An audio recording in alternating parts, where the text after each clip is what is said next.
Ayo simpan hartamu di langit. Infak dan sodakoh Bank Syariah Indonesia, nomor rekening 10352082887. Bank Muamalah, nomor rekening 301021555 atas nama Yayasan Khalid Basalamah. Jazakumullahu khairan. Assalamualaikum warahmatullahi wabarakatuh. Alhamdulillah. Wassalatu wassalamu ala rasulillah. Segala puji dan puja kehadirat Allah subhanahu wa ta'ala. Juga salawat dan taslim kepada Nabi besar Muhammad sallallahu alaihi wa ala alihi wa sahbihi wasallam. Ketemu lagi teman-teman sekalian di hari Rabu siang. Seperti biasa, kita membedah buku Riyadhus Shalihin ditulis oleh Imam Nawawi rahimahullah. Buku yang sangat masyhur, menyusun hadis-hadis yang mulia dari hadis keutamaan agar mengerjakan atau keutamaan mengerjakan amal-amal saleh dan juga ancaman bagi yang mengerjakan kemaksiatan. Dan kita masih dalam bab yang sama seperti pekan lalu. Kita masuk di bab yang baru ya, yaitu bab ke-55, bab tentang keutamaan zuhud di dunia, dorongan menyedikitkan kenikmatan dunia dan juga keutamaan orang-orang fakir. Sudah kami titik beratkan pada pertemuan yang lalu, saudaraku seiman, tentang zuhud itu sendiri. Banyak orang menyalahfahami tentang masalah zuhud. Mereka mendefinisikan zuhud itu adalah meninggalkan dunia untuk akhirat. Dan ini pemahaman yang diluruskan oleh para ulama. Karena zuhud bukan seperti itu. Zuhud adalah mendahulukan akhirat dari dunia. Jadi dia tidak melupakan bagian dari dunia. Tetap dia makan, minum, berpakaian, menikah, memiliki harta, memiliki prestasi-prestasi dunia. Selama itu halal, maka dibolehkan. Bahkan menunggangi prestasi terbaik dunia untuk mendapatkan yang terbaik di akhirat adalah bagian daripada syariat Allah subhanahu wa ta'ala. Jadi ini perlu diluruskan karena banyak orang begitu mengenal kata-kata zuhud dan kemudian menerapkan dalam hidupnya, maka mulailah mereka menggunakan baju yang kumuh, makan roti kering, dan seterusnya. Dan ini tidak dicontohkan dalam kehidupan para nabi-nabi, para sahabat Nabi ridwanullahi alaihim atau para kaum salaf.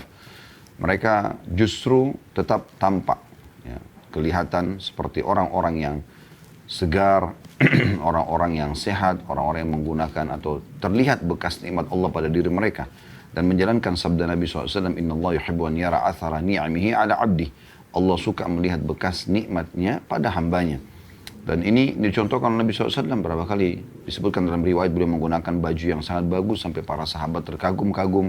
Beliau pernah tampil dalam kondisi tampan, bersih, bahkan sering kali seperti itu keadaannya. Sampai Ka'ab mengatakan beliau lebih indah daripada bulan purnama. Begitu juga Nabi SAW terkenal sangat wangi. Ya, kalau bertemu dengan para sahabat, maka mereka menemukan bau wangi tersebut. Dan Nabi SAW mengatakan, cintakan dunia ini, dunia kalian kepadaku karena adanya wanita yang disayangi, ibu, istri, anak, perempuan, saudari. Dan juga wangi-wangian gitu, ya. Dan Allah subhanahu wa ta'ala secara fitrah membolehkan kita, bahkan memberikan kepada kita potensi, hidung kita suka dengan bau yang wangi, mata kita suka dengan warna yang indah, kemudian pemandangan yang indah, telinga kita suka mendengarkan suara yang merdu, ya, dan seterusnya. Kita pun suka dengan makanan yang manis, yang lezat. Ini semua menandakan kita boleh menikmati dunia itu, tetapi kita tidak menjadikannya sebagai target. Kita menjadikan semua itu sebagai fasilitas untuk kita mendapatkan yang terbaik di akhirat. Gitu kan? Jadi kita makan, minum yang enak, yang sehat, yang halal, tayyiban, halalan tayyibah, yang halal dan juga yang berkualitas untuk kuat beribadah kepada Allah subhanahu wa ta'ala agar kita mendapatkan yang terbaik di akhirat sana. Kita juga mengejar prestasi dunia kita agar bisa menunggangi, ya, ijazah kita. Ya, kalau di zaman-zaman kita kan ada ijazah formal, ya, agar kita bisa gunakan ijazah tersebut untuk bekerja, atau seseorang misalnya berbisnis sehingga dia punya usaha-usaha yang maju, kemudian tentu dengan cara yang halal, lalu kemudian dia tunggangi semua itu untuk mendapatkan yang terbaik di akhirat sana. Nah, ini yang dimaknakan dengan zuhud, dan kita sudah beristidlal dengan surah Al-Qasas, surah nomor 28 ayat 77, yang berbunyi a'udzubillahi minasyaitonir rajim wabtaghi fima ataqallahu ad-daral akhirah wala tansa nasibaka minad dunya.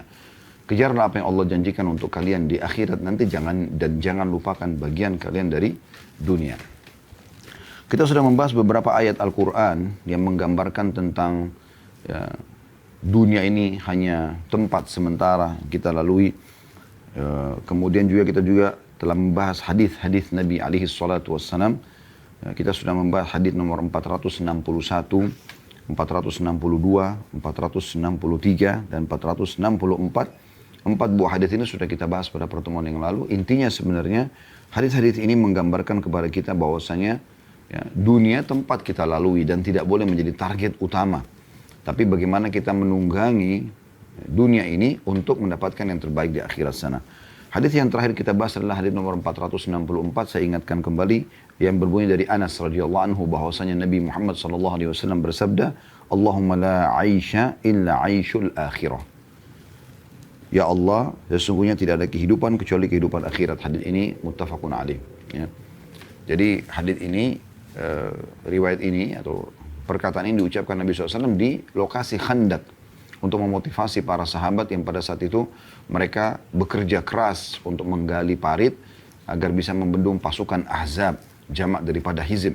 Dan Allah jadikan nama surah nomor 33 dalam Al-Quran, surah Al-Ahzab, agar membendung pasukan kelompok-kelompok. Ya, bahasa Arabnya Ahzab yang jumlahnya 10.000 personil yang akan menyerang kota Madinah pada saat itu. Itu koalisi antara dua suku Yahudi yang terusir dari Madinah, Qainuqa dan Nadir yang bertempat di Khaybar, dengan Quraisy, Ghatafan dan beberapa suku-suku Arab kecil yang lain yang belum beriman kepada Nabi SAW untuk mengepung kota Madinah, dan mereka rencana akan membagi-bagi kota Madinah sebagai harta rampasan perang mereka. Tapi dengan izin Allah, Allah SWT mengalahkan mereka. Bahkan dijadikan sebagai salah satu zikir, wahazamal ahzaba wahda. Dan Allah mengalahkan seluruh pasukan Ahzab itu sendirian. Ya. Karena Allah tiupkan kepada mereka angin sehingga membuat mereka bubar setelah mengepung kota Madinah selama 43 hari. Di sini Nabi SAW pada saat memotivasi para sahabat, ya, mengingatkan kepada mereka bahwasanya dunia akan kita lalui. Peperangan ini adalah perjuangan di jalan Allah, dan yang mati akan mati syahid, yang masih hidup akan mendapatkan pahala besar yang dia panen di akhirat nanti. Maka beliau melantunkan, Allahumma la 'aisha illa 'aishul akhirah. Dan ada lanjutan dalam beberapa buku sirah, Allah maghfir lil muhajirin wal ansar. Ya. Artinya ya Allah, tidak ada kehidupan yang kami jadikan target kecuali kehidupan akhirat, maka ampunilah muhajirin dan ansar dan seluruh muhajirin dan ansar. Muhajirin kaum muslimin pada saat itu yang hijrah dari Mekah ke Madinah, dan Ansar adalah penduduk asli Madinah yang telah beriman kepada Nabi SAW. Maka mereka semua melantunkan ini sebagai motivasi buat mereka. Dan ini sudah kita jelaskan pada pertemuan yang lalu teman-teman sekalian. Dan kita akan masuk pada kesempatan ini, semoga Allah berkahi, hadis nomor 465 ya, yang berbunyi dari Anas radhiyallahu anhu bahwasanya Rasulullah SAW bersabda, "Yattabi'ul mayyita thalatha, ahluhu wa maluhu wa amaluhu. Fayarji'u ithnani wa yabqa ma'ahu wahid. Yarji'u ahluhu wa maluhu wa yabqa amaluhu." Hadis ini muttafaqun alaih atau riwayat Bukhari dan Muslim. Artinya, yang akan mengikuti mayyit itu 3 perkara. Maksudnya ke kuburan pada saat jenazahnya diantar gitu. Keluarganya, harta dan juga amalnya. Keluarga, harta dan amalnya. Lalu yang 2 kembali pulang dan tinggal yang 1 saja. Keluarga dan hartanya kembali pulang dan yang tinggal adalah amalnya. Hadis ini teman-teman sekalian termasuk hadis yang ringkas, padat, ya, dan memiliki banyak sekali faedah dan hikmah yang bisa kita ambil. Dan ini sangat tepat diletakkan oleh Imam Nawawi rahimahullah dalam bab zuhud, ya, karena memang mengingatkan kita bahwasanya dunia akan kita tinggalkan. Sehebat apapun saudaraku seiman, Anda menjaga kesehatan Anda, ya, Anda menjaga makanan, ya, minuman, udara, ya, semua yang sehat, ya, maka pada saat ajal datang Anda akan meninggal dunia. Bukan berarti dengan ini maknanya, oh berarti kalau gitu kita nggak usah lagi menjaga makanan, minuman, oksigen atau udara yang sehat itu, yang segar. Enggak, bukan itu maksudnya. Tapi yang kita ingin titik beratkan adalah orang akan meninggal dunia. Tentu ikhtiar untuk memiliki yang terbaik di dunia, makanan, minuman, adalah bagian daripada syariat sebagaimana sudah kami singgung tadi di awal pertemuan. Tetapi di sini teman-teman sekalian, banyak orang lalai. Mereka berpikir mereka tidak akan mati. Dan umumnya di pikiran sebagian besar orang, dia akan meninggal dunia kalau dia tabrakan masuk ruangan ICU. Masuk rumah sakit dulu baru meninggal. Padahal teman-teman sekalian kita bisa renungi bersama-sama. Kalau kita lihat rumah sakit, dimanapun rumah sakit yang dekat rumah Anda misalnya, atau sering Anda lewati, atau Anda pernah menjenguk orang sakit di sana. Kalau Anda lihat berapa jumlah pasien di dalam rumah sakit dan berapa jumlah orang yang ada di pinggir jalan, Anda akan temukan yang di pinggir jalan, yang lula lalang jauh lebih banyak jumlahnya dibandingkan orang yang dalam rumah sakit atau yang sedang dirawat. Ini secara rasional maknanya ya, yang kita bisa ambil pelajaran adalah bahwasanya orang yang meninggal dalam kondisi tidak sakit lebih banyak. Gitu kan? Berapa ruangan ICU di rumah sakit? Bisa dihitung jari, 1, 2, 3. Sebesar-besarnya rumah sakit tidak akan banyak ruangan ICU-nya. Ruangan operasinya. Gitu kan? Tidak banyak. Artinya banyak orang yang meninggal tanpa sebab itu. Tidur malam, pagi sudah ya, tidak bernyawa lagi. Lagi jalan. Ya. Baik itu tiba-tiba dicabut ruhnya. Atau ada prosesi seperti tabrakan, ya, dibunuh orang dan seterusnya. Yang akhirnya menjadi cerita bahan manusia. Tapi intinya ya, itu ajalnya sudah datang. Baik teman-teman sekalian, kita coba korek ya, hikmah dan pelajaran faidah daripada hadits ini. Faedah yang pertama yang bisa kita ambil adalah potongan sabda Nabi SAW, yatba'ul mayyita thalath. Pada saat jenazah diantarkan, maka akan ikut 3 bersamanya ke kuburan itu. Ya. Makna 3 di sini, ya, artinya yang nyata, yang ikut dengan dia dan memang ini akan menjadi sebuah bahan ya, renungan. Karena ini yang paling nyata. Gitu. Bukan berarti tidak ada lagi selain 3 ini yang ikut bersama dari kuburan. Karena kan masih ada teman-teman dia yang ikut ke kuburan, tetangganya, kaum muslimin jemaah masjid yang ikut sholat di jenazahnya. Gitu kan. Kan bisa saja gitu. Itu ikut bersama dengan dia ke kuburan. Tapi yang 3 hal ini yang paling berbekas ya. Yang umum orang bisa langsung memahaminya. Oh iya ternyata benar gitu ya. Mudah gitu. Dan memang ini yang paling bermakna dalam hidup setiap orang di antara kita. Ya, itu maknanya. Berarti bukan hanya 3 ini sebenarnya. Tapi yang 3 ini yang paling besar pengaruhnya. Dan paling mudah difahami kalau disampaikan sebagai peringatan oleh baginda Nabi Sallallahu alaihi wa ala alihi wa sahbihi wasallam. Kemudian pelajaran yang kedua. Disebutkanlah 3 itu. Ahluhu wa maluhu wa amaluhu. Keluarganya, hartanya, dan amalnya. Umumnya dari 3 yang disebutkan oleh Nabi SAW ini, memang ini dalam kehidupan dunia, kehidupan kita di dunia ini, umumnya ini memang urutannya gitu. Kebanyakan orang ya, mendahulukan keluarga, kemudian harta, kemudian baru amal. Kebanyakan orang seperti itu.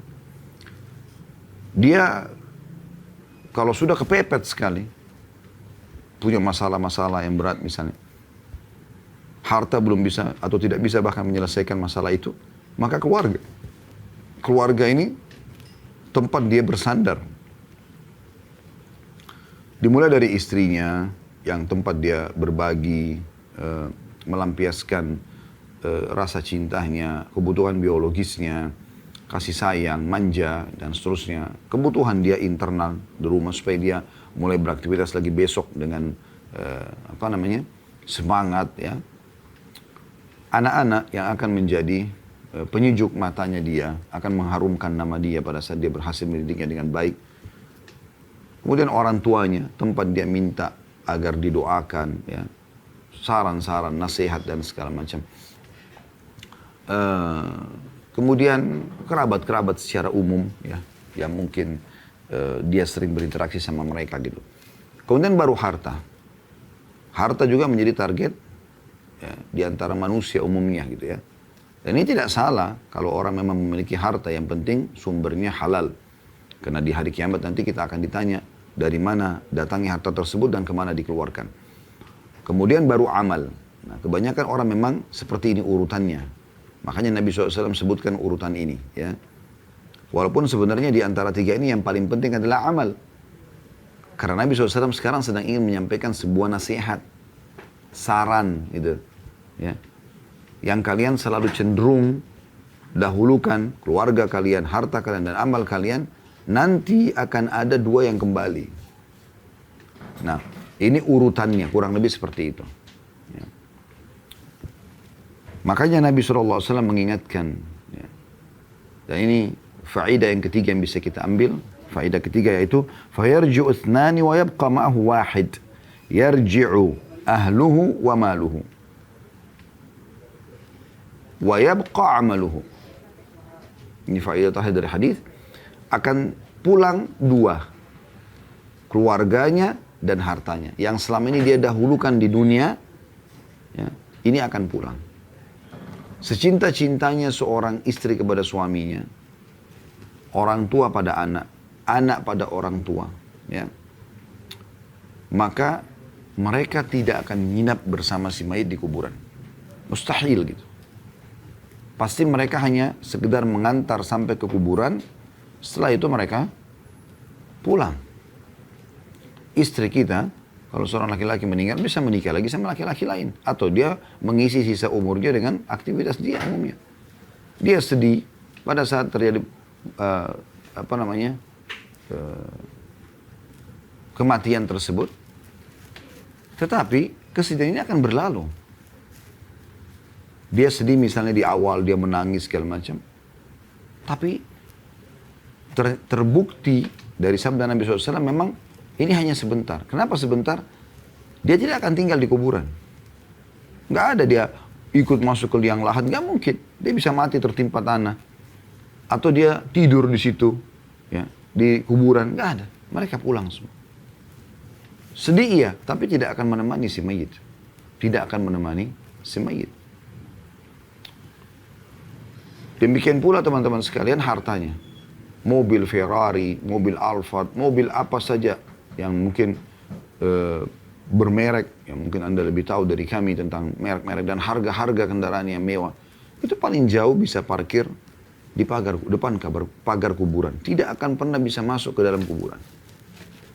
Apalagi dimasukkan ke dalam liang lahat, karena tidak berfungsi. Yang selama ini dia bangga dengan kendaraan tersebut, ya. Begitu juga dengan rumahnya, dia akan tinggalkan. Tapi di sini dimaksud adalah harta yang dibawa. Umumnya itu kendaraan. Umumnya itu adalah kendaraan. Jadi, karena ini kan dibawa itu. Ya. Kalau rumah kan tidak dibawa. Gitu. Tapi secara umum harta sama, semua ditinggalkan. Baju, sepatu, tas, apalah, anggap semuanya yang bermerek gitu. Rumah dan semua perabot rumah, ya. Sofa, ranjang, AC, kipas angin, kulkas, dispenser, freezer, apalah, ya. Lemari, ya. Pernak-pernik yang banyak di rumah misalnya, aksesoris rumah di ruang tamu, ya. Kristal-kristal dan segala macam, semua ini akan ditinggal. Semua ini akan ditinggal, ya. Dan kita ambil pelajaran penting dari kasus dua hal yang ditinggal ini dan akan pulang gitu. Saya meninggalkan kita di kuburan, artinya bukan ini yang harus dijadikan sebagai target utama. Tetap kita mencintai keluarga kita, istri, suami, orang tua, anak. Tapi kita tunggangi mereka untuk mendapatkan yang terbaik di akhirat sana. Seorang suami berbuat baik pada istrinya untuk mengejar akhirat supaya dapat pahala. Seorang istri juga begitu sama suaminya. Orang tua pada anak, anak pada orang tua, kerabat sama kerabatnya yang lainnya. Itu juga dengan harta. Bagaimana agar harta ini bisa, ya, bermanfaat di akhirat sana. Itulah statement Abdullah bin Mas'ud radhiyallahu anhu yang mulia. Beliau mengatakan, siapa yang bisa meletakkan hartanya di langit, lakukanlah. Ya. Karena harta itu tidak akan dijangkau oleh tangan pencuri atau dimakan oleh rayap. Dan ini yang kami jadikan sebagai syiar dalam yayasan kami gitu. Letakkan hartamu di langit. Karena memang artinya sedekahkan. Sebelum tiba waktu nanti kau meninggal tidak akan bisa lagi disedekahkan. Kecuali memang ahli waris mau bersedekah. Dan itu sangat jarang. Mereka menggunakan harta yang Anda tinggalkan. Harta sebenarnya adalah harta yang kita keluarkan di masa hidup kita untuk akhirat kita. Dinukil sebuah kisah. Ada seseorang orang kaya. Seingat saya di negeri Yaman terjadi pada saat itu. Kurang lebih kisahnya. Dia selalu apa yang dia inginkan dia bisa dapatkan gitu ya. Tapi selama ini dia belum pernah memiliki amal saleh. Dia belum pernah memiliki amal saleh. Artinya tidak memiliki amal jariah. Dia tidak pernah bangun masjid, tidak pernah buat gali sumur, tidak pernah menyiapkan rumah untuk anak yatim. Tidak ada amal-amal jariah seperti itu. Dia tetap berdagang, tapi dia berikan kebutuhan keluarganya segala macam. Umum seperti itu saja. Satu waktu teman-teman sekalian, dia lewat di satu perkebunan besar, perkebunan anggur. Dan di depan perkebunan anggur itu, pemilik kebun tersebut menjual anggur-anggur yang hasil panen di pinggir jalan gitu. Maka orang pada mampir beli. Dia pun melihat ada anggur yang sangat menarik buat dia gitu kan. Ya, maka dia membelinya. Dan cukup banyak yang dia beli. Kemudian dia bawa pulang ke rumah. Gitu. Setelah itu, dia bilang sama istri dan anaknya, saya akan pergi sholat dulu. Tanpa dia menyinggung tentang anggur itu. Dia letakkan. Subhanallah, habis sholat, dia ada sedikit aktivitas. Ngobrol sama beberapa jamaah, dia pulang ke rumah. Begitu dia pulang ke rumah, dia ingin sekali anggur tadi, karena ranum anggur tersebut. Lalu dia tanya istri dan anaknya, mana anggur tadi? Ternyata sudah habis dimakan oleh mereka. Habis dimakan oleh mereka. Tidak satu buah pun disisakan gitu. Karena ranumnya dan karena enaknya gitu, mereka makan. Dan mereka tahu ini ayah atau suami ini adalah orang baik, tidak marah gitu. Tapi subhanallah, dari situ Allah sentuh hati dia agar dia sadar. Dia menyadari satu hal. Tiba-tiba dia pada saat itu pucat. Kemudian dia pun ya bergerak tiba-tiba langsung menuju ke tempat penyimpanan uang dia ya, di bank. Kemudian dia tiba-tiba menghubungi semua ya, yang pernah mengajukan proposal di kantornya, masjid, rumah anak yatim, semuanya tidak terkecuali diiyakan sama dia. Yang lalu-lalu yang tidak pernah diiyakan gitu, semuanya diiyakan. Sampai dia bangun sekian puluh masjid, sekian banyak tempat gitu. Setelah sekian tahun ada yang sempat tanyakan, gitu. Apa yang mendorong ini? Kok bisa tiba-tiba gitu ya, dia berubah total seperti ini yang sebelumnya tidak pernah ada. Bahkan di kantornya diketahui mungkin dia tidak ada proyek ini gitu. Maka dia mengatakan, saya tersadarkan dengan anggur. Kalau anggur saja makanan, istri dan anak saya tidak meninggalkan buat saya walaupun satu butir anggur, karena enaknya mereka nikmati, maka bagaimana kalau saya meninggal nanti? Apakah mereka akan melakukan amal soleh buat saya? Dari itu dia termotivasi untuk melakukan amal-amal soleh. Dan dia harus mengambil keputusan. Karena kalau tidak, dia berharap nanti pada saat dia meninggal, ahli warisnya akan membangunkan masjid buat dia, itu mustahil gitu. Bisa dikatakan mustahil kecuali illa marrahimallah. Kecuali yang Allah rahmati gitu. Yang tergerak hatinya, anak soleh, istri yang soleha, atau suami yang soleh, yang memang berpikir untuk si mayit. Tapi kejadian tidak seperti itu. Pernah kami kisahkan, kalau Anda masih ingat, di Saudi kejadian nyata, dinukil dari salah satu kisah yang unik gitu ya, di pengadilan-pengadilan yang ada di Saudi. Ada seseorang meninggal dunia, meninggalkan harta yang sangat banyak, ratusan miliar. Ya, seingat saya kemarin itu nilainya, kalau saya tidak salah setelah saya hitung, 600 miliar. Ya, banyak sekali gitu. Namun, si pemilik harta ini belum menikah, tidak punya istri, entah kenapa pertimbangannya, dan tidak ditemukan kerabatnya. Dan tidak ada istri, tidak ada anak, orang tuanya juga sudah meninggal. Akhirnya oleh pemerintah Saudi diambil alih harta itu. Sampai ditemukan siapa ahli warisnya itu. Ditelusurilah oleh jaringan pemerintahan. Ditemukan ada 3 yang bisa masuk dalam kategori ya, ahli waris dia. Sepupu dia. Ya. Yang mungkin kalau ada anaknya atau istrinya atau orang tua, mungkin mereka tidak termasuk orang yang mendapatkan warisan gitu. Intinya dipanggil ke pengadilan, 3 orang datang. Mereka bingung kenapa dipanggil pengadilan. Mereka selama ini merasa tidak pernah membuat kriminal gitu. Kemudian ngobrol sama hakim.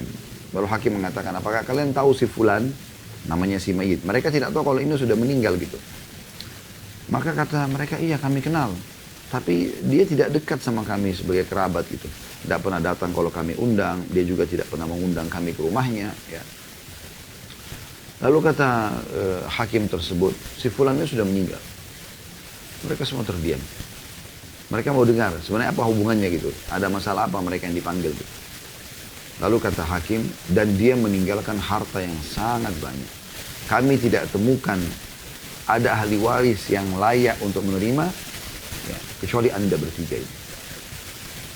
Saat itu wajah ketiganya tiba-tiba berseri-seri. Ini mereka akan mendapatkan harta dan harta yang banyak. Bukan uang 10 juta, 20 juta rupiah ya. Ratusan miliar.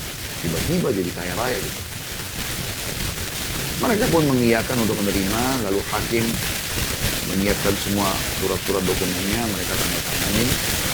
Setelah semua selesai, sebelum mereka bubar dari pengadilan, hakim orang soleh memberikan masukan. Ini kisahnya. Dia mengatakan, sebelum kalian pergi dan menikmati harta yang Allah berikan, saran saya, ini harta bukan kalian. Kerja sekali itu. Dan dia meninggalkan sekian banyak harta dan kalian mendapatkan luar biasa gitu dengan hanya sekedar tanda tangan gitu. Bagaimana kalau dari setiap kalian mengeluarkan haknya 1 miliar, nilai rupiahnya 1 miliar kurang lebih. Ya, kalau tidak salah 250 ribu atau 300 ribu real gitu ya. Keluarkan. Jadi kalau 3 mungkin 3 miliar rupiah, lalu bangunkan masjid buat si mayit. Sebagai amal soleh buat dia. Apa yang terjadi? Ini kisah nyata ya. Mulailah salah satu dari 3 ini mulai berbicara mengatakan, saya punya utang banyak, saya mau selesaikan utang-utang saya. Artinya dia tidak mau ikut nyumbang walaupun 1 miliar. Bayangkan ya, kalau 600 miliar berarti masing-masing dapat 200 miliar. 1 miliar aja nggak mau dikeluarin. Berapa persen itu dibandingkan dari 200 miliar? Dia nggak mau keluarkan. Padahal bukan duit dia ini sebenarnya, dia cuma dapat begitu saja gitu. Yang satu lagi mengatakan, saya udah lama hidup susah, sekarang saya mau hidup senang. Nggak mau dia ini. Yang ketiga ini ngomong. Dia mengatakan apa? Wahai hakim, orang ini semasa hidupnya, dia sendiri nggak sedekah buat dirinya. Dia sendiri tidak sedekah buat dirinya. Kenapa sekarang kami harus dibebankan? Lalu kemudian 3-3 keluar dari pengadilan tanpa menyumbang sedikit pun buat dia. Coba Anda bayangkan. Renungi nih teman-teman kisah ini. Bagaimana kalau kita tidak peduli dengan diri kita di masa kita hidup, agar kita bisa punya amal saleh pada saat meninggal nanti, maka ini akan bermasalah buat kita. Kalaupun ahli waris ya, memberikan atau menyiapkan amal buat kita, maka sangat sedikit sekali. Oleh karena itu sekarang setiap kali ada lewat, ada serengan masjid di pinggir jalan lagi pembangunan sumbang, Anda dapat informasi di grup WhatsApp, yayasan ini butuh bantuan, ada program ini, program itu, ikut. Ya. Ikut. Bahkan kejar selalu setiap hari, harus usahakan, ini program pribadi kita lakukan, mendapatkan keutamaan hadis Bukhari yang kata Nabi SAW, kalau tiba di pagi hari, anak Adam tiba di pagi hari, maka Allah atau setiap tiba waktu pagi hari, Allah menurunkan 2 malaikat setiap pagi, dan keduanya mengatakan, salah satunya mengatakan, ya Allah, luaskan, lapangkan rezeki orang yang bersedekah. Yang satu mengatakan, ya Allah, binasakan orang yang bakhil. Kata Ibnu Hajar rahimahullah dalam Fathul Bari, maksud daripada binasakan adalah binasakan hartanya dan binasakan dirinya atau jiwanya orang itu. Sedekah buat diri kita. Karena tidak mungkin apa yang kita sedekahkan itu akan sama yang disedekahkan oleh ahli waris kita. Bahkan bisa saja mereka tidak akan sedekah. Walaupun kita boleh meninggalkan warisan karena itu bagian daripada perintah Nabi SAW. Pada saat Sa'ad radhiyallahu anhu dalam hadis yang sahih ingin ya, menyedekahkan seluruh hartanya, Nabi SAW larang. Setengah Nabi larang. Sepertiga dia ingin wasiat kalau dia mati karena dia waktu itu sakit keras. Walaupun setelah itu dia sembuh dan hidup sekian tahun setelahnya. Masya Allah. Intinya dia bilang, ya Rasulullah, saya cuma punya anak perempuan 1. Harta saya banyak. Saya ingin sedekah gitu semuanya. Kata Nabi SAW tidak boleh. Setengah tidak boleh. Sepertiga, kata Nabi SAW, as-suduthu was-suduthu kathir. Sepertiga boleh, tapi sepertiga itu masih banyak. Maka keluarlah di sini, boleh si calon mayit mewasiatkan sepertiga harta dia. Sepertiga harta dia. Dia wasiatkan untuk menambah amal solehnya. Dan kata Nabi SAW, Allah telah mengizinkan sepertiga harta kalian untuk menambah amal-amal soleh kalian. Jadi boleh, tapi itu diwasiatkan, ditulis gitu. Supaya ahli waris tahu. Nah kalau mayit meninggalkan, diurus jenazahnya dulu, kemudian dibayarkan utangnya, dijalankan wasiatnya, ya, kemudian dibagi warisannya. Ini wasiat ini bisa dijalankan. Kata Nabi SAW, engkau meninggalkan kepada Sa'ad radhiyallahu anhu, kita lanjutkan hadisnya tadi, engkau meninggalkan keturunanmu dalam kondisi mereka mampu, lebih baik daripada mereka miskin, mengemis pada orang-orang. Tapi bukan semuanya ditinggalkan. Harus ada sesuatu yang Anda buat diri Anda sendiri. Nah, itu dimaksud ini peringatan, itu hikmah yang luar biasa diambil daripada hadis ini. Kita boleh mencintai kerabat kita boleh juga mencintai harta kita, tapi kita tunggangi itu untuk akhir. Bagaimana kita sebelum meninggal dunia sudah mendidik istri, mendidik anak-anak untuk supaya bisa menjadi amal jariah buat kita, amal saleh. Kalau kita meninggal, mereka tetap kerjakan apa yang kita wasiatkan seperti sholat, tutup aurat, ya, akhlak-akhlak yang mulia, syariat Allah Subhanahu Wa Taala. Itu juga dengan harta. Anda sudah sedekah buat diri Anda juga sudah persiapkan kurang lebih gambaran tentang nanti ahli waris akan mendapatkan apa. Seperti itu. Ya. Kemudian potongan akhir hadis ini dikatakan wa yabqa amaluhu, dan yang tertinggal amalnya. Nah, yang selama ini kita selalu sholat buru-buru, asal store kewajiban saya sama Allah. Ini sudah sering kami ingatkan di bab sholat. Dan ini sudah sering kami ingatkan hampir di setiap kesempatan bahas masalah sholat, dan terutama di bahasan hari Jumat ya, bedah buku Sahih At-Targhib At-Tarhib di bab kita atau kitab sholat. Ini teman-teman sekalian, jangan pernah kita berpikir sholat dan amal-amal soleh kita yang lain yang kita kerjakan Allah butuh. Allah nggak butuh. Allah nggak butuh dengan sholat Anda, dengan puasa Anda, dengan sedekah Anda, dengan apapun. Allah nggak butuh dengan itu. Allah nggak butuh. Dalam sebuah riwayat Bukhari hadis qudsi, Nabi SAW mengatakan, Allah berfirman, wahai hamba-hambaku, amal-amal yang aku perintahkan pada kalian adalah untuk kalian sendiri. Yang aku akan kembalikan hasilnya kepada kalian. Allah nggak butuh. Allah memiliki hamba-hamba dari para malaikat yang terus Allah mengatakan mereka bertasbih la yafturun, mereka tidak pernah bosan, tidak pernah capek, tidak pernah sulit. Jadi Allah tidak butuh dengan amal kita. Mulai sekarang teman-teman, tanamkan persepsi di benak kita, kita yang butuh dengan amal soleh itu. Kita yang butuh dengan sholat kita yang butuh dengan puasa kita yang butuh dengan zakat dan sedekah kita yang butuh dengan baca Quran kita. Sehingga kita maksimal. Ya. Kalau Anda ujian, Anda tahu nanti hasilnya akan bermanfaat buat Anda akan maksimal dalam menjawabkan gitu. Atau Anda bekerja, Anda yakin kalau Anda maksimal berdagang, bekerja, Anda akan ya, mendapatkan hasilnya. Maka itu Anda akan coba ya. Maksudnya dagang ini Anda kalau maksimal memasarkan dan segala macam, mendapati produk yang tepat, maka akan mendapatkan hasil, Anda akan maksimalkan. Seperti itu kurang lebih. Nah ini barang amal soleh ini adalah dagangan kita. Kita ini harus baik maksimal. Sehingga ada nilainya gitu. Sholatlah teman-teman dari takbiratul ihram sampai salam. Yakin setiap gerakan dan bacaan sholat itu ada nilai pahalanya. Dan kita yang butuh dengan amal itu. Allah tidak butuh sama sekali. Puasa, maksimalkan. Bukan hanya karena tahan lapar dan haus. Tapi karena kita tahu ini kita butuh pahalanya. Maka kita maksimalkan. Menjaga diri dari hal-hal yang haram. Ya, mengikhlaskan niat dalam mengerjakan. Dan tarik itu dalam semua amal soleh kita. Ini amal yang kita butuhkan. Ya. Maka harus hati-hati sekali. Karena ini nanti akan menemani kita di kuburan. Ini akan menemani kita di kuburan, teman-teman sekalian. Ya. Ini pelajaran penting dari hadis, ya. Dan hadis ini mulia sekali, teman-teman sekalian.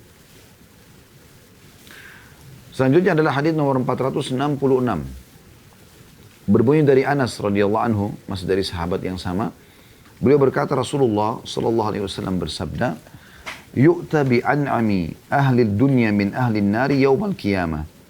فيصبغ في النار صبغة ثم يقال يا ابن آدم هل رأيت خيرا قط هل مر بك نعيم قط فيقول لا والله يا ربي ويؤتى بأشد الناس بؤسا في الدنيا من أهل الجنة فيصبغ صبغة في الجنة فيقال له يا ابن آدم هل رأيت بؤسا قط هل مر بك شدة قط فيقول لا والله ما مر بي بؤس قط wala ra'aitu syiddatan qad.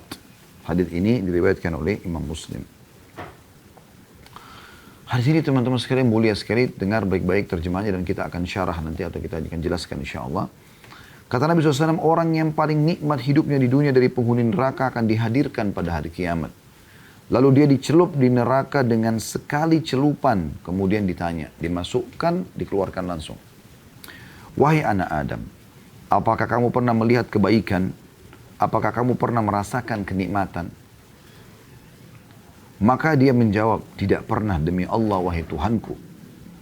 Dan orang yang paling menderita di dunia dari penghuni surga didatangkan.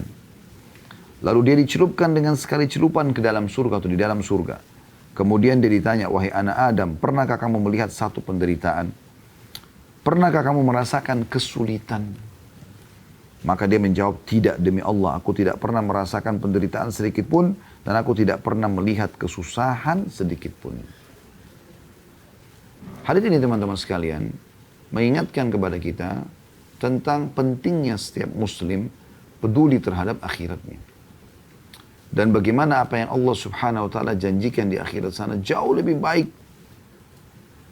Dan dunia ini hanya dia tunggangi justru untuk mendapatkan yang terbaik di akhirat. Tadi sudah kita singgung ya, kalau anda ikut dari awal materi kita ini. Bagaimana harta, jabatan, fisik kita tunggangi semua itu.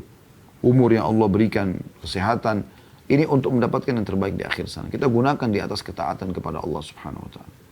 Jadilah suami yang baik, jadilah istri yang baik, jadilah orang tua yang baik, jadilah anak yang baik, jadilah tetangga yang baik, jadilah sahabat yang baik, jadilah atasan yang baik, jadilah bawahan yang baik, jadilah orang-orang yang baik, yang menunggangi semua yang sedang kita lalui yang Allah takdirkan dalam kehidupan kita ini untuk mendapatkan yang terbaik di akhirat sana.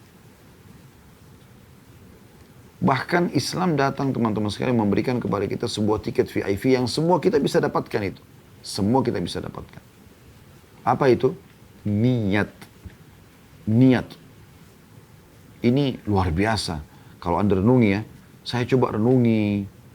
Bagaimana caranya kita bisa menjangkau derajat orang-orang saleh sebelum kita. Saya sering kali duduk merenung sendiri gitu. Bagaimana dengan Abu Bakar, Umar, Uthman, Ali, Talha, Zubair, Abdurrahman bin Auf, Sa'ad bin Abi Waqqas, Sa'id bin Zaid, ya, Talha bin Ubaidillah, Zubair bin Awam, 10 orang yang jamin masuk surga dari sahabat Nabi Ridwanullah alaihim, dan yang lainnya dari kalangan para sahabat, Bilal bin Rabah, Suhaib ar-Rumi, dan yang lainnya. Abu Hurairah, Anas bin Malik, ya. Dan begitu juga dengan tabi'in. Sufyan al-Thawri, Atha' bin Abi Rabah, ya, Sa'id bin Jubair, Sa'id bin Musayyib, dan yang lainnya. Atha' al-Khurasani, ya, Tawus. Mereka adalah orang-orang yang saleh. Ditambah lagi dengan imam-imam datang setelahnya, termasuk Imam Nawawi yang nulis buku ini. Meninggal di umur 40 tahun teman-teman sekalian, tapi karya ilmiahnya luar biasa. Dan sekian banyak para ulama yang telah mendahului kita. Bagaimana kita bisa menjangkau amal-amal mereka nih? Apa kita biarkan saja mereka kita akuin lebih tinggi derajat daripada kita tanpa ada sebuah upaya yang kita bisa lakukan? Tidak, saudaraku seiman. Mereka adalah orang-orang mulia. Allah telah pilih mereka. Allah berikan taufiknya kepada mereka. Tapi kita bisa bersama mereka. Anda kalau temukan, ya, sering Allah SWT menyebutkan dalam Al-Quran, ya, disuruh berdoa kepada Allah agar bisa, ya, bersama dengan orang-orang saleh sebelum kita. Seperti Nabi Yusuf AS mengatakan, wa alhiqni bis-salihin. Dan buatlah aku ini bisa menjangkau derajat orang-orang saleh itu. Coba renungi sabda Nabi SAW. Manusia ada 4 golongan. Yang pertama adalah yang paling baik ini, dan semoga Allah jadikan kita ini, orang yang Allah karuniai ilmu dan harta. Udah faham agama, kaya raya. Lalu dia menghabiskan keduanya di jalan Allah. Ini pertama, dihabiskan di jalan Allah. Ya. Artinya ilmunya dia ajarkan di jalan Allah, hartanya juga habis diinfakkan di jalan Allah. Ini yang terbaik. Yang kedua, orang yang Allah karuniai harta tapi tanpa ilmu. Dia faham tapi nggak ada hartanya, miskin. Tapi apa yang terjadi teman-teman sekalian? Bagaimana caranya dia bisa mencapai derajatnya orang pertama ini? Dia nggak punya harta. Dia sudah bekerja dan segala macam, nggak ada. Yang satu ini udah pintar agama, sudah hafal Quran, banyak hadis yang dihafal, yang diamalkan dalam kehidupannya. Dan tambah lagi dia sedekah dengan hartanya. Yang kedua dia cuma punya ilmu.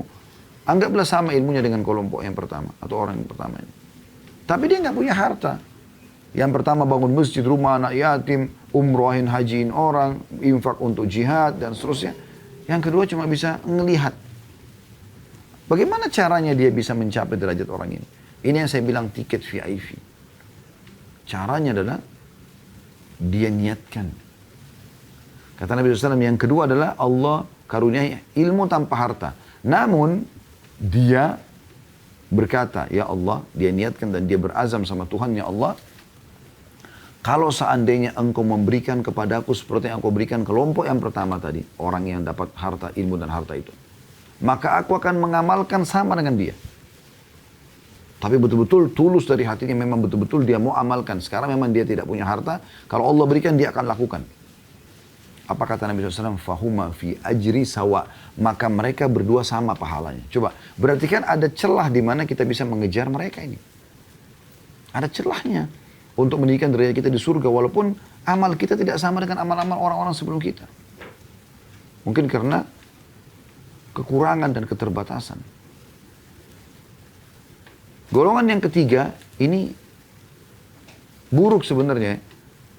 Ini banyak terjadi. Orang yang Allah karuniai harta tapi tidak punya ilmu. Nggak mau belajar agama, nggak mau tahu halal haram. Lalu dia ini habiskan di dalam kemaksiatan tentunya. Diskotik, bar, dan seterusnya. Ya, foya-foya. Datang golongan keempat yang paling buruk. Tidak ada ilmunya, tidak ada hartanya. Udah miskin, udah bodoh miskin lagi. Ya. Lalu kemudian golongan keempat ini bukan melihat golongan kedua dan satu. Tapi dia melihat golongan ketiga. Yang sibuk menghabiskan hartanya tanpa ilmu tadi di jalan maksiat kepada Allah. Lalu dia mengatakan, kalau seandainya saya diberikan seperti yang diberikan orang ini, orang ketiga, saya akan buat yang sama. Dengan niatnya itu, kata Nabi SAW, fahuma fi wazri sawa. Maka mereka sama dosanya. Coba bahayanya ini. Bahaya sekali ini teman-teman sekalian. Jadi, kita masih ada celah tiket VIP.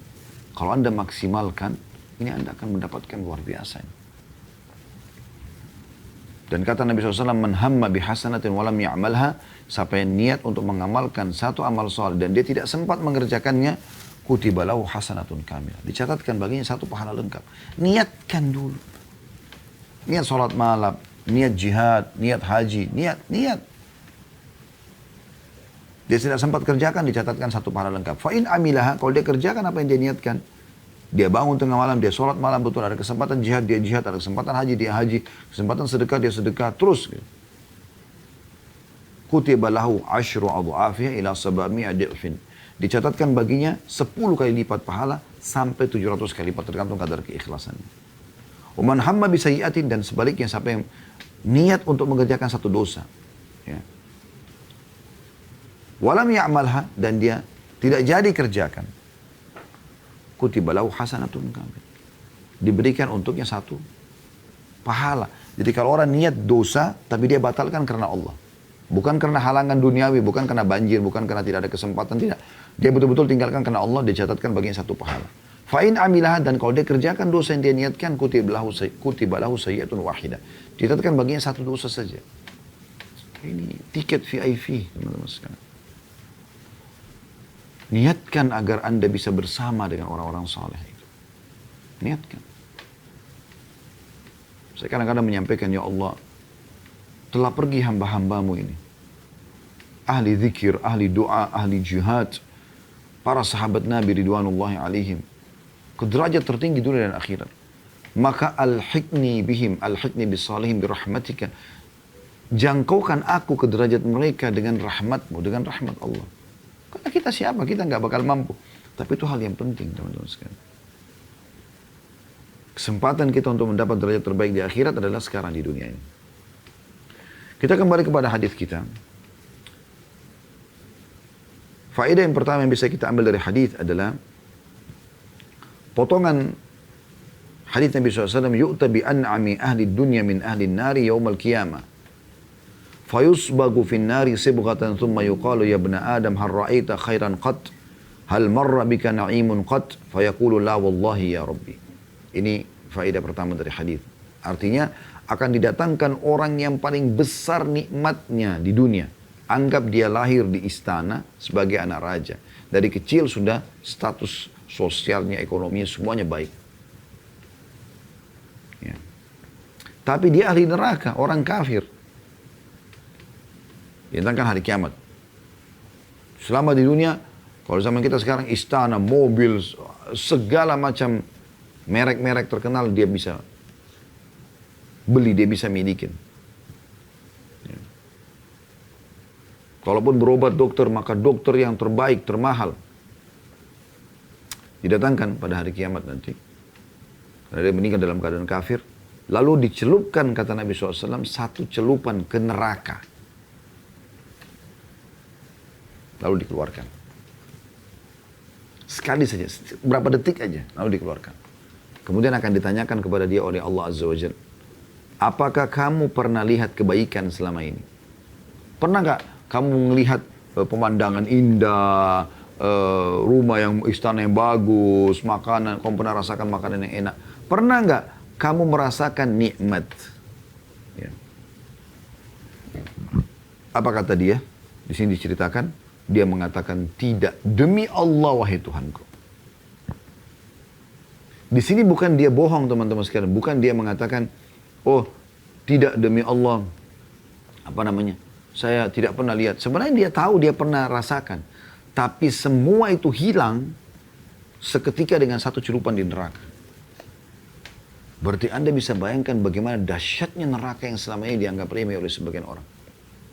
Terus saja dalam pelanggaran agama yang tidak jelas. Padahal pada saat orang kerjakan perbuatan haram dalam agama itu, apakah riba, apakah perzinahan, apakah penipuan, apakah ghibah, apakah fitnah, atau yang lainnya, Allah buat hidupnya tidak tenang.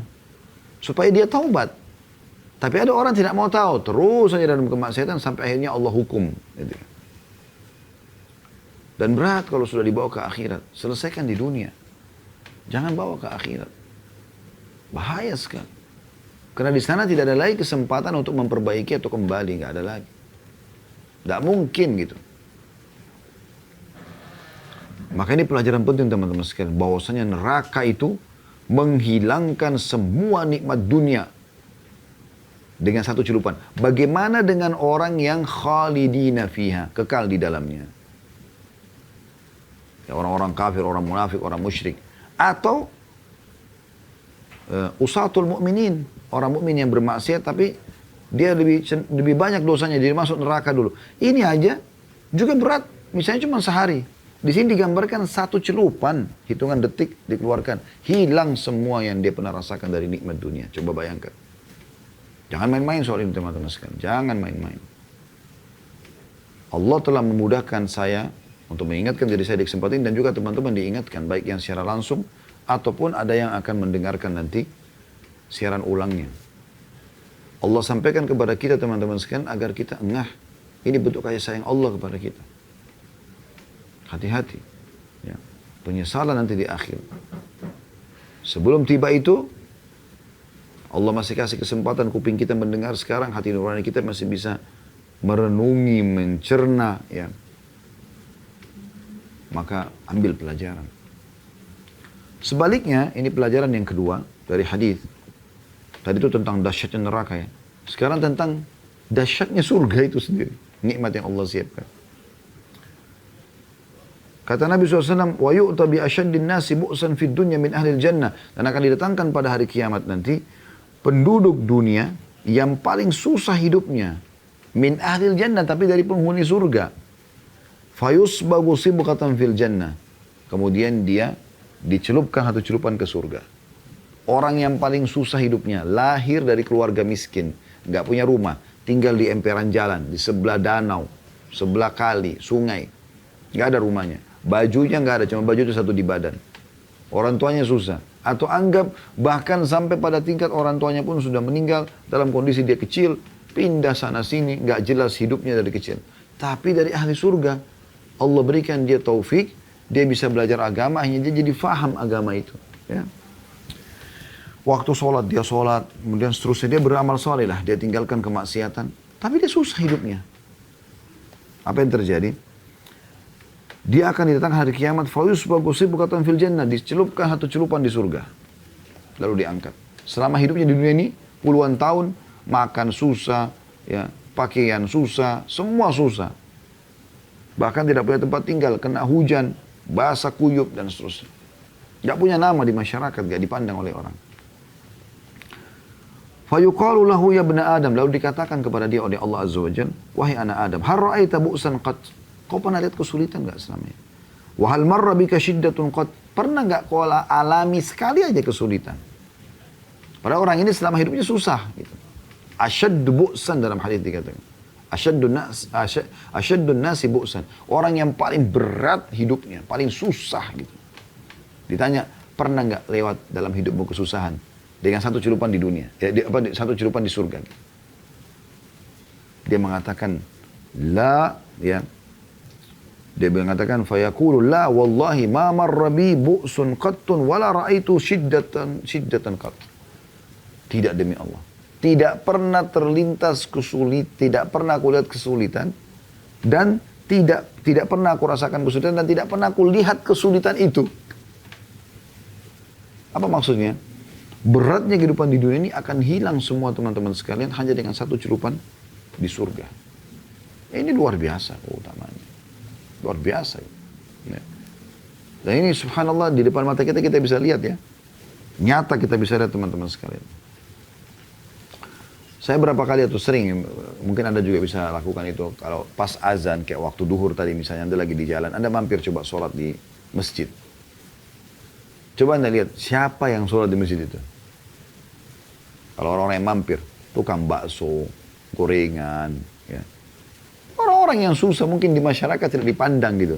Tidak punya kedudukan. Mampir sholat. Azan mereka sholat.